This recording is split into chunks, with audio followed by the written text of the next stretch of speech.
Na árida Minas Gerais, uma camponesa desesperada clamou por esperança em uma igreja danificada. Sua prece ecoou além do sertão, tocando o coração do Vaticano. O Papa Francisco, movido por sua fé, surge inesperadamente na comunidade esquecida, transformando o desespero em milagre.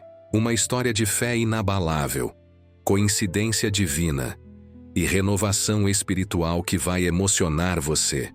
Inscreva-se, deixe seu like e comente de onde está assistindo esta jornada de esperança e bênçãos inesperadas. O pó vermelho da estrada dançava sob os últimos raios de sol, quando Conceição emergiu do pequeno roçado, com as mãos calejadas e o rosto marcado por rugas prematuras. Aos 35 anos, seu corpo já carregava o peso de uma vida inteira de luta contra a terra árida de Bom Jesus da Esperança. Um vilarejo perdido nos confins de Minas Gerais, onde até Deus parecia ter esquecido o caminho.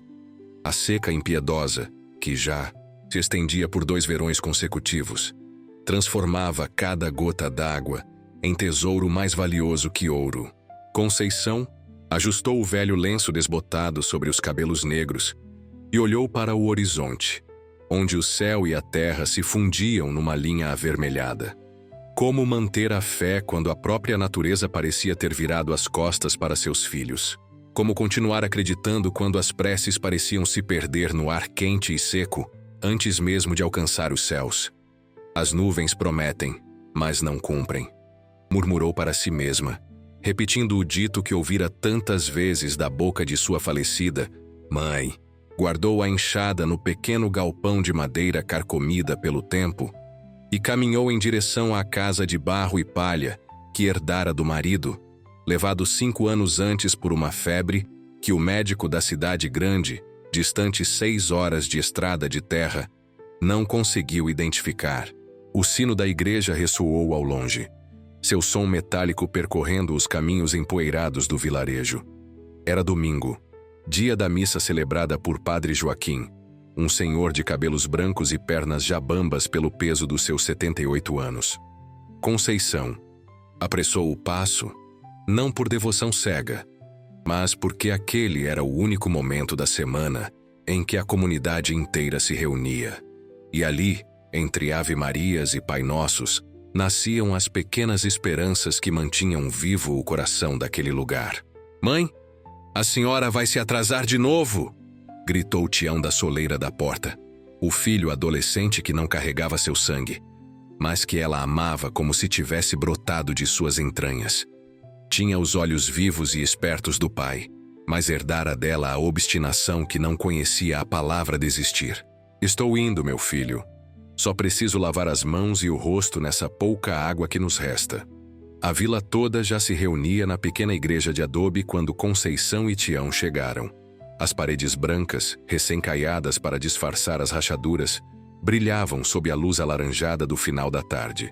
As janelas de madeira, de pintura azul descascada, estavam abertas para receber a brisa que quase nunca aparecia. No altar simples, apenas uma toalha de renda feita por Dona Zulmira, a parteira mais antiga do lugar, e algumas flores de papel colorido, já que as verdadeiras eram um luxo que a seca não permitia. Padre Joaquim, com sua batina surrada, sorriu ao ver Conceição e seu filho entrando. Ela era como um pilar daquela comunidade, sempre a primeira a socorrer os doentes, a compartilhar o pouco que tinha, a organizar mutirões quando alguém precisava consertar um telhado ou cavar um novo poço. A santa de pés descalços, como as rezadeiras a chamavam pelas costas sem que ela soubesse. A celebração começou com o velho harmônio tocado por seu Zé Pequeno, o único que ainda sabia arrancar música daquele instrumento mais velho que a própria igreja. As vozes se uniram em uma canção que falava de campos verdes e águas abundantes, um contraste doloroso com a realidade que os cercava. Conceição cantava alto, como se quisesse que sua voz ultrapassasse as paredes de adobe e alcançasse o próprio céu. Foi então que aconteceu. Um vento repentino, daqueles que surgem do nada no sertão, invadiu o espaço sagrado com força descomunal. As janelas bateram violentamente, Velas se apagaram, e um estrondo seguido de gritos encheu o ar quando parte do telhado foi arrancada, como se fosse feita de papel. Telhas voadoras, poeira e o céu, aquele mesmo céu que se recusava a mandar chuva, agora exposto através da ferida aberta na igreja. É um sinal, gritou Dona Quitéria, a mais supersticiosa das beatas. Deus está nos castigando pelos nossos pecados. O pânico tomou conta do ambiente. Alguns correram para fora, temendo que o resto do telhado desabasse. Outros se ajoelharam rezando fervorosamente.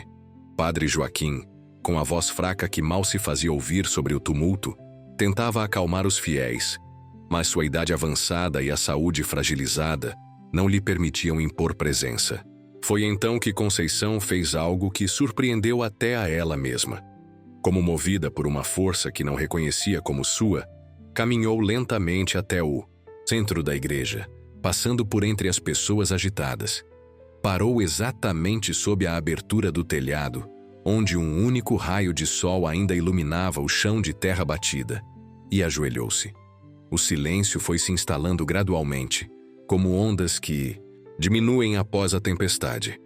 Todos os olhos se voltaram para aquela figura pequena, mas de presença inegável, ajoelhada no centro de um círculo de luz, com a cabeça baixa e as mãos unidas em prece. E então, sua voz surgiu, não em sussurro, nem em grito. Uma voz clara, limpa, que parecia vir não apenas de sua garganta, mas de algum lugar profundo em seu ser. Senhor, olhai para nós. Não somos santos nem perfeitos, mas somos seus filhos. Esta terra que o Senhor nos deu está morrendo em nossos dedos, como flor sem água. Nossas crianças olham para o céu e não conhecem o som da chuva. Nossos velhos partem antes do tempo, porque nem a esperança é mais suficiente para mantê-los vivos. Lágrimas corriam livremente por seu rosto, mas sua voz não fraquejava. Era como se cada palavra fosse uma gota d'água cristalina em meio ao deserto de suas vidas. Enviai-nos, Senhor, alguém que possa verdadeiramente nos abençoar, alguém que traga de volta a esperança para nossa terra. Não pedimos riquezas nem abundância. Pedimos apenas o suficiente para que possamos continuar acreditando que não fomos esquecidos. Quando terminou sua improvisada oração, um silêncio absoluto pairava sobre a igreja. Até mesmo o vento havia cessado, como se a natureza inteira tivesse parado para escutar aquela súplica. Conceição levantou-se, embaraçada pela própria ousadia, e voltou para seu lugar ao lado de Tião, que a olhava com uma mistura de orgulho e assombro. A missa continuou, de alguma forma mais solene apesar do telhado danificado. Ao final, enquanto as pessoas saíam lentamente, muitas se aproximaram de Conceição para tocar seu braço ou simplesmente trocar um olhar. Ninguém mencionava diretamente o que tinha acontecido, mas algo havia mudado no ar. Como se, de alguma forma inexplicável, um pequeno fio de esperança tivesse sido tecido novamente na trama desgastada de suas vidas. Naquela noite, enquanto preparava um caldo ralo com os últimos legumes de sua horta minguada, Conceição ouviu batidas na porta. Era Genésio, o único na vila que possuía um rádio funcionando à base de baterias velhas. Conceição, você precisa ouvir isso, disse ele, ofegante pela corrida. Estão anunciando no rádio.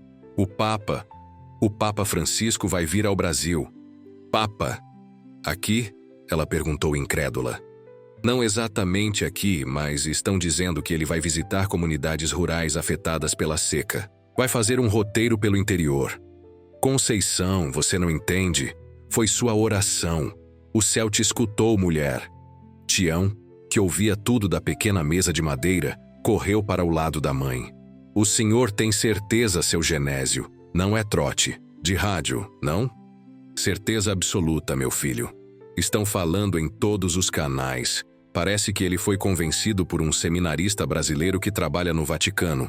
Um rapaz que saiu daqui da região há muitos anos. A notícia espalhou-se pela vila com a velocidade de uma centelha em palha seca. De casa em casa, de boca em boca, crescendo e se transformando a cada repetição. Logo surgiu a informação, ninguém sabia exatamente de onde, que o tal seminarista era ninguém menos que Vicente, filho de Dona Josefina da Tapera Alta, que havia partido para o seminário em Belo Horizonte há 15 anos e nunca mais dera notícias. As rezadeiras, senhoras de idade que mantinham vivas as tradições de benzimentos e orações que mesclavam catolicismo com antigas crenças, foram as principais mensageiras, carregando seus terços de contas gastas pelo uso e embrulhadas em chales apesar do calor, iam de porta em porta anunciando o que chamavam de Milagre de Conceição. Viram só? A oração dela atravessou o oceano e tocou o coração do santo. Padre, dizia Dona Sebastiana, a mais respeitada entre elas, enquanto abanava o rosto com um leque de palha. Eu sempre soube que aquela menina tinha o dom. Desde pequena, quando benzia os animais doentes e eles saravam. Os próximos dias foram de agitação nunca antes vista em Bom Jesus da Esperança. Sem confirmação oficial, mas movidos por uma esperança que há muito não sentiam. Os moradores começaram a limpar as ruas, a consertar as fachadas de suas casas humildes, a planejar decorações com bandeirolas de papel colorido e imagens de santos esculpidas em madeira pelas mãos habilidosas de seu Totonho, o único artesão da região. Conceição observava tudo com uma mistura de incredulidade e preocupação. Embora seu coração se enchesse de alegria ao ver a comunidade renovada pelo simples vislumbre de esperança, seus olhos práticos não podiam deixar de perceber que seu pequeno roçado estava à beira da ruína completa. Enquanto todos se ocupavam com os preparativos para uma visita que ainda nem estava confirmada, a seca continuava seu trabalho, implacável. Foi numa manhã especialmente quente que o jipe empoeirado da diocese surgiu na estrada principal. Dentro dele, um jovem padre com óculos de armação escura e uma expressão séria que contrastava com a juventude de seu rosto. Padre Miguel, enviado pessoal do bispo diocesano, vinha com a missão de avaliar as condições da vila e confirmar se ela poderia ser incluída no roteiro papal. A comunidade inteira se reuniu em frente à igreja para receber o visitante. Padre Joaquim, frágil mas determinado a cumprir seu papel, apresentou-lhe cada membro importante da comunidade. Quando chegou a vez de Conceição, o jovem padre estreitou os olhos em reconhecimento. Então a senhora é a famosa Dona Conceição. Suas preces chegaram longe, sabia? Há rumores no bispado de que foi sua oração que inspirou a vinda do Santo Padre. Conceição baixou os olhos, embaraçada. Não fiz nada demais, padre. Só disse o que estava engasgado no coração de todos. Nós. É exatamente por isso que estou aqui, sorriu ele. O Papa Francisco deseja conhecer comunidades onde a fé persiste apesar das dificuldades. E pelo que estou vendo, vocês são o exemplo perfeito disso. As palavras de Padre Miguel caíram sobre a comunidade como a chuva que tanto ansiavam. Oficialmente, Bom Jesus da Esperança estava no roteiro papal, que aconteceria em 6 meses. E mais ainda, por sugestão do próprio padre, Conceição foi escolhida para liderar os preparativos. Sua conhecida sensatez, somada ao episódio de sua oração sob o telhado quebrado, a qualificava perfeitamente para a missão. A alegria da nomeação, porém, logo deu lugar à ansiedade. Como poderia ela dedicar-se inteiramente aos preparativos quando seu pequeno terreno, sua única fonte de sustento, definhava a cada dia que passava? As poucas horas que conseguia roubar do sono para trabalhar na terra já não eram suficientes, e agora teria menos tempo ainda. Foi Tião quem trouxe a solução. Uma tarde, depois de horas debruçado sobre velhos cadernos que pertenceram ao pai, o rapaz apareceu na porta com um brilho determinado no olhar.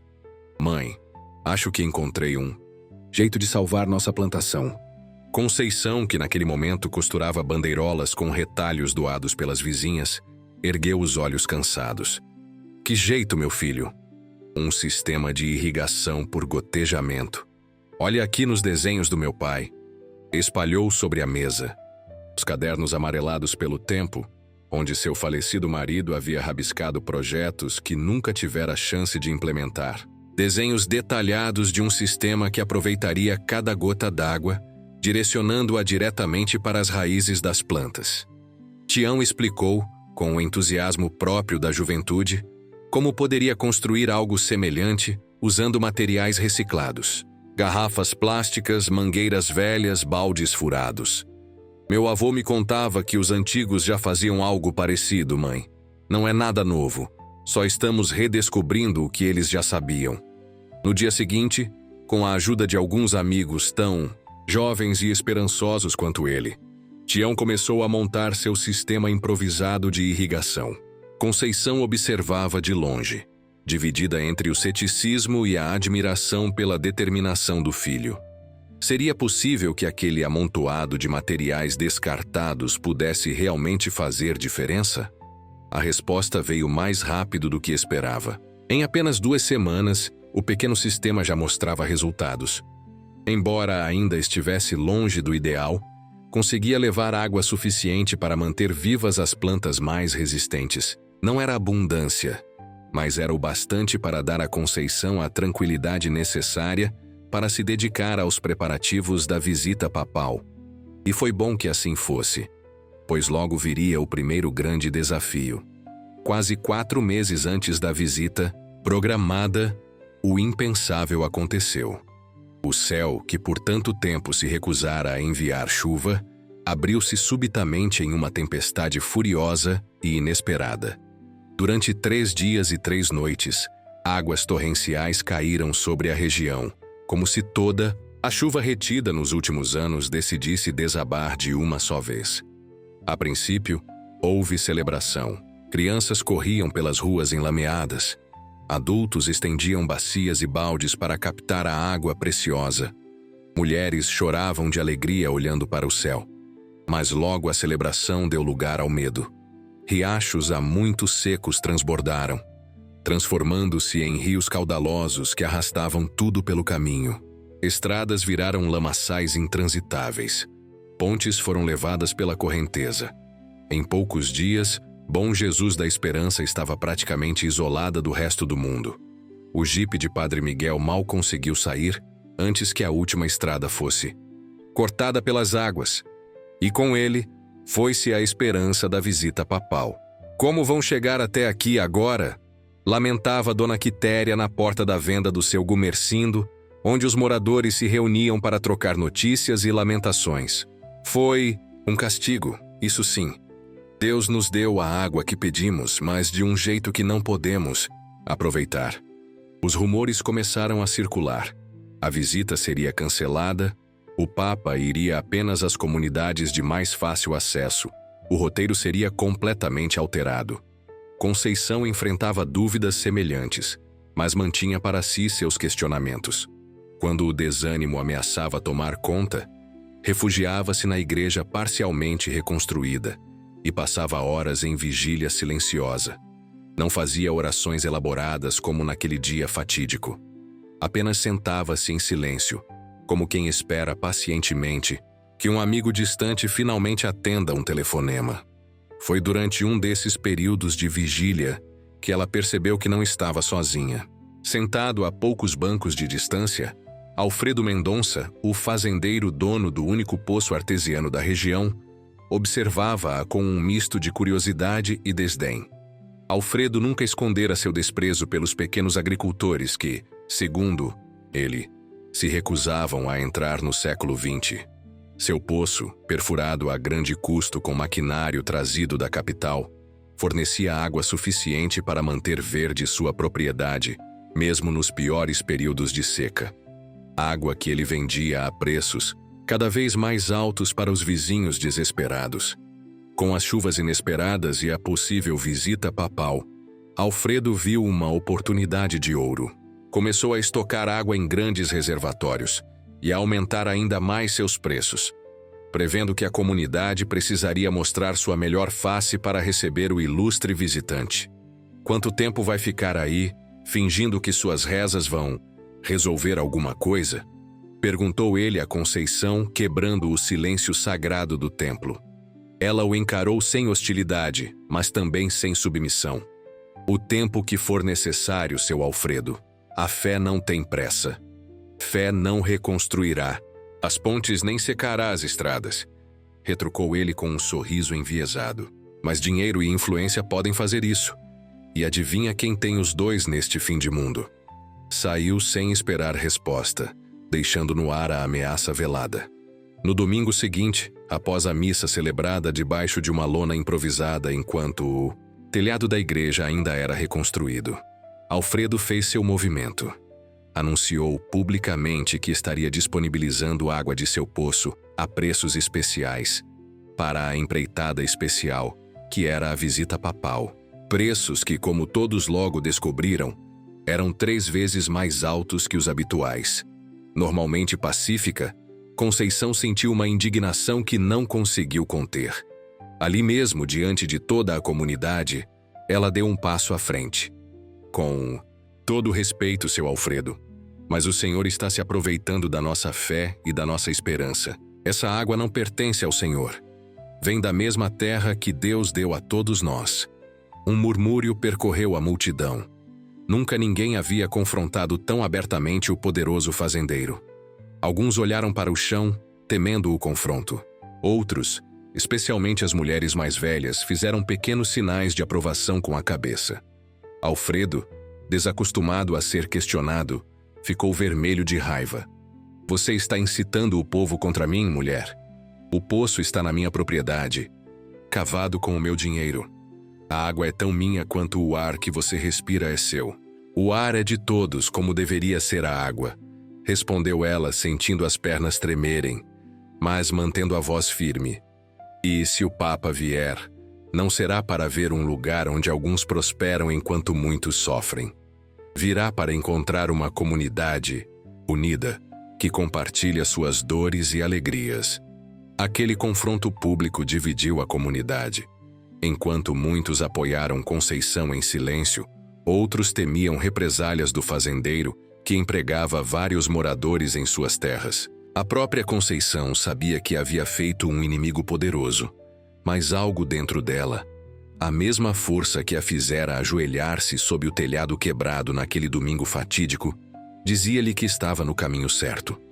Foi nesse clima de tensão que 3 meses antes da data prevista para a visita papal, um grupo inesperado chegou à vila.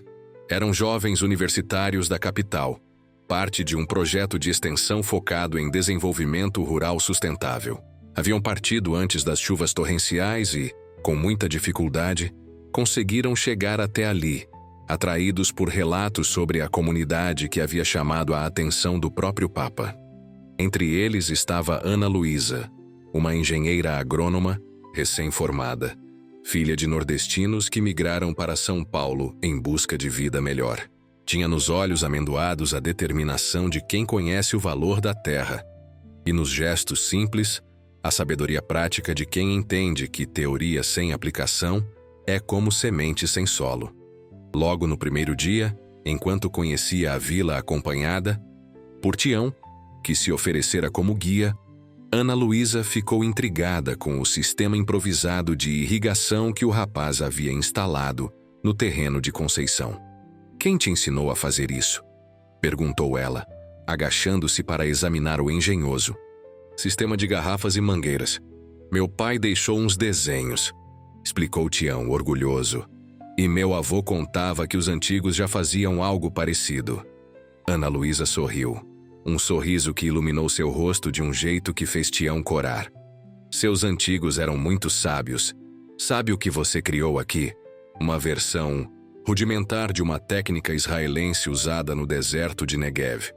Lá, eles transformaram areia em terra fértil com métodos semelhantes.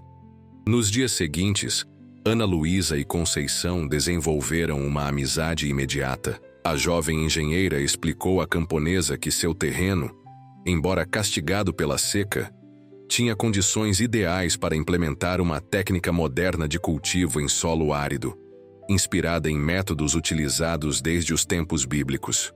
É como regar um jardim com orvalho, explicou Ana Luísa, enquanto desenhava na terra com um graveto.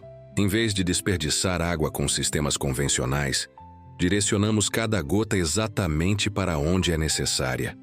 Conceição ouviu atentamente, mas com reservas.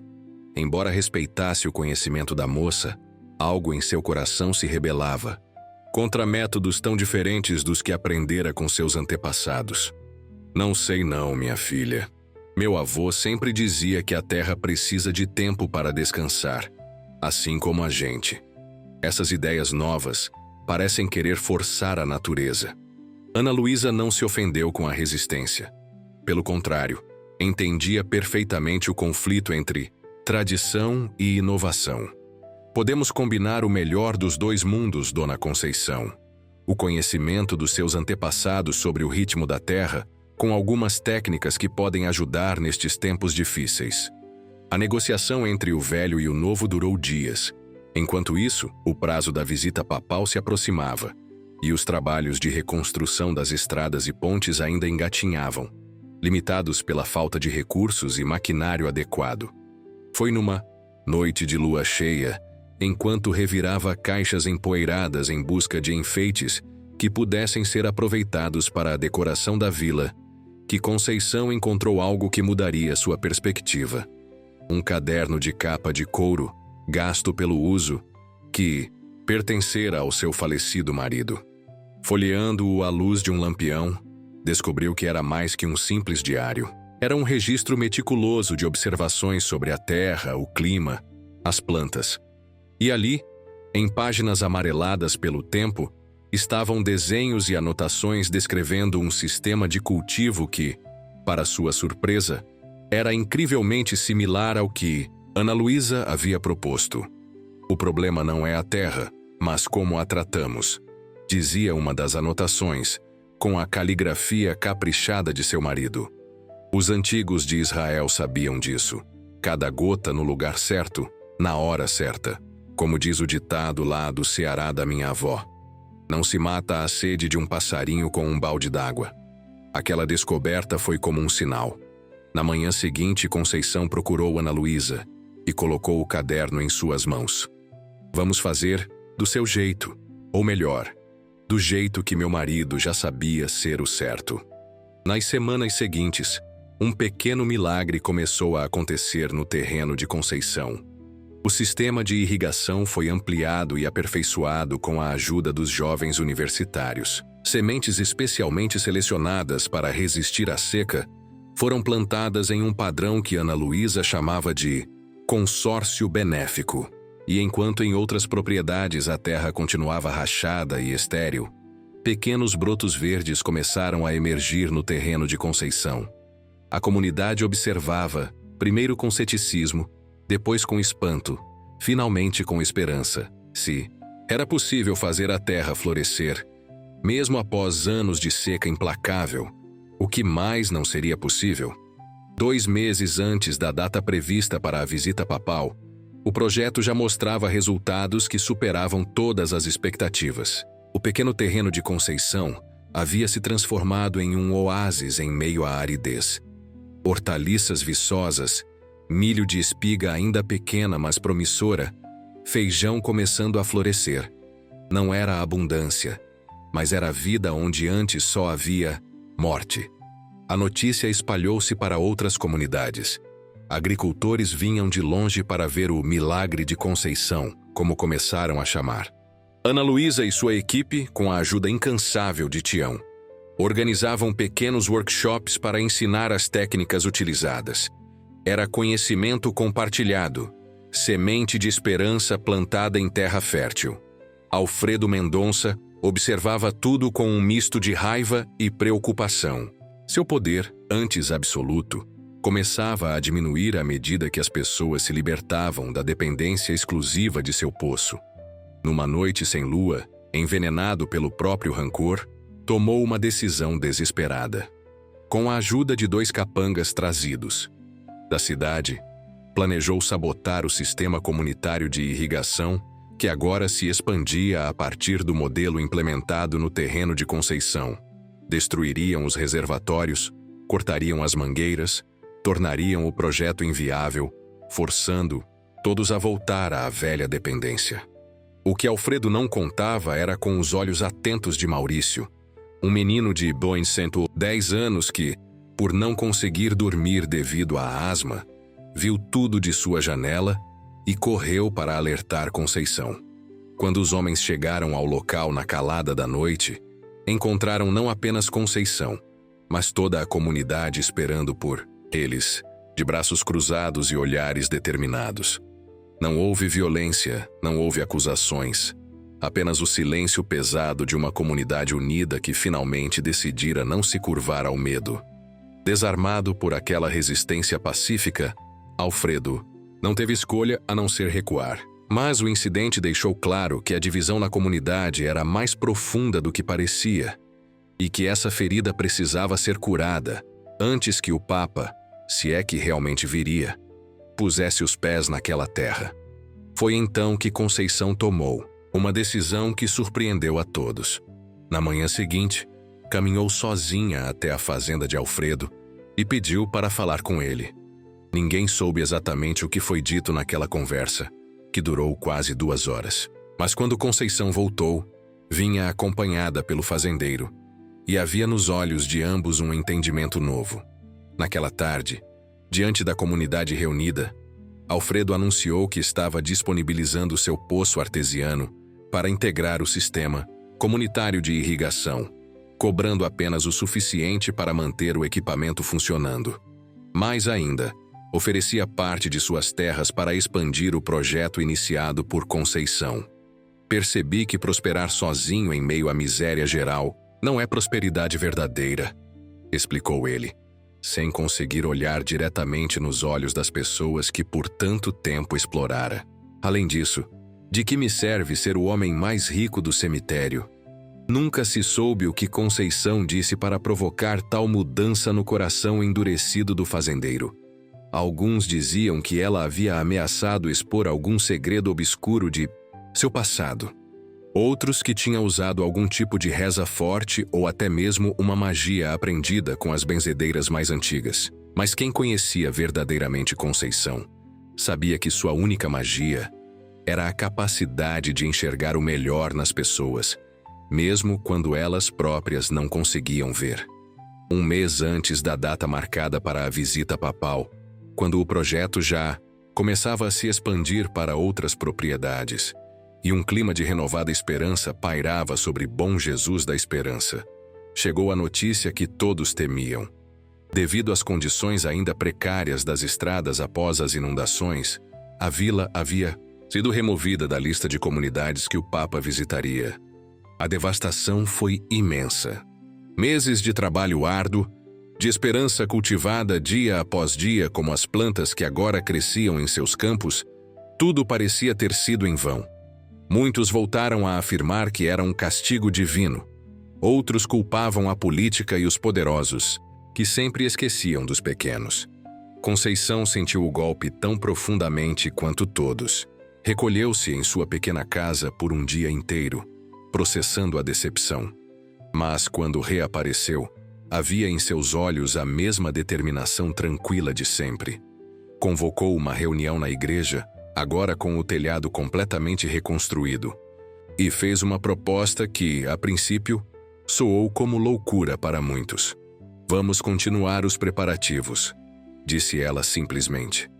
Não para o Papa, mas para nós mesmos, para celebrar o que conquistamos juntos. A transformação já começou. Com ou sem a bênção oficial, o verdadeiro milagre não é a visita em si, mas o que aconteceu com nossa comunidade enquanto nos preparávamos para ela. Passado o choque inicial, a ideia começou a fazer sentido. De fato, em poucos meses haviam conseguido o que anos de lamentações não tinham alcançado. O sistema de irrigação comunitária estava funcionando. As primeiras colheitas, ainda modestas, já permitiam vislumbrar um futuro onde a fome não seria uma ameaça constante. As divisões internas, simbolizadas pela reconciliação com Alfredo, começavam a ser curadas. O Papa pode não vir até nós, mas isso não significa que não podemos levar até ele os frutos do nosso trabalho, sugeriu Ana Luísa. Podemos documentar tudo o que foi feito aqui, enviar fotos, relatórios. Mostrar que a semente que ele, sem saber, plantou quando anunciou sua visita já está dando frutos. A ideia foi recebida com entusiasmo. Nos dias seguintes, enquanto os preparativos para a celebração da renovação continuavam, Tião e outros jovens, orientados por Ana Luísa e sua equipe, começaram a fotografar e filmar o projeto, preparando um registro detalhado que seria enviado à diocese e, quem sabe, chegaria até o Vaticano. Foi assim que 2 semanas depois, um helicóptero inesperado surgiu no horizonte de Bom Jesus da Esperança. Não era o Papa, claro, mas uma equipe de reconhecimento enviada pelo Vaticano, intrigada com as imagens de satélite que mostravam um oásis no deserto. O florescimento do projeto agrícola em meio à aridez que caracterizava o resto da região. A visita foi recolocada na agenda papal, mas com uma mudança fundamental. O Papa não apenas passaria rapidamente pelo local, como era o plano original, mas desejava conhecer pessoalmente o projeto que havia transformado não apenas a paisagem física, mas o tecido social de uma comunidade inteira. A notícia foi recebida com júbilo. Contudo, a lição da decepção anterior havia ensinado a todos a moderarem suas expectativas. Mas no coração de cada morador, uma chama de esperança voltou a arder com intensidade renovada. Os preparativos ganharam novo fôlego. Tião, agora praticamente assistente oficial de Ana Luísa, trabalhava incansavelmente para garantir que o sistema de irrigação estivesse funcionando na perfeição para a visita ilustre. Conceição coordenava os últimos detalhes da decoração da vila, assegurando-se de que cada casa, por mais humilde que fosse, estivesse em seu melhor aspecto. Foi exatamente uma semana antes da grande data que o impensável aconteceu. Conceição, exausta pelo excesso de trabalho e anos de alimentação inadequada, sofreu uma crise de saúde que a deixou acamada. O médico, trazido às pressas da cidade mais próxima, diagnosticou anemia severa e exaustão, recomendando repouso absoluto. "Mas não posso ficar deitada agora, doutor", protestou ela, tentando levantar-se e sendo impedida pela própria fraqueza. "Falta tão pouco e tem tanta coisa para organizar. Se não descansar, não estará viva para ver o Papa", respondeu ele seriamente. "Sua comunidade terá que continuar sem você por um tempo." E assim foi. Sob a liderança temporária de Tião e Ana Luísa, os preparativos continuaram. A cada poucas horas, alguém batia à porta de Conceição para dar notícias e pedir orientações. Embora agradecesse a consideração, cada visita era um lembrete doloroso de que poderia não estar presente no momento pelo qual tanto havia trabalhado e rezado. Na véspera da visita, enquanto o sol se punha em tons de vermelho e dourado sobre a vila agora enfeitada com bandeirolas coloridas e flores trazidas especialmente da cidade, Conceição recebeu uma visita inesperada. Padre Joaquim, apoiado em uma bengala, mas com os olhos brilhantes de renovada energia, entrou em seu quarto acompanhado por um homem jovem vestindo uma batina. "Conceição, este é Vicente, o seminarista que trabalha no Vaticano. Aquele que mencionou nossa comunidade ao Santo Padre."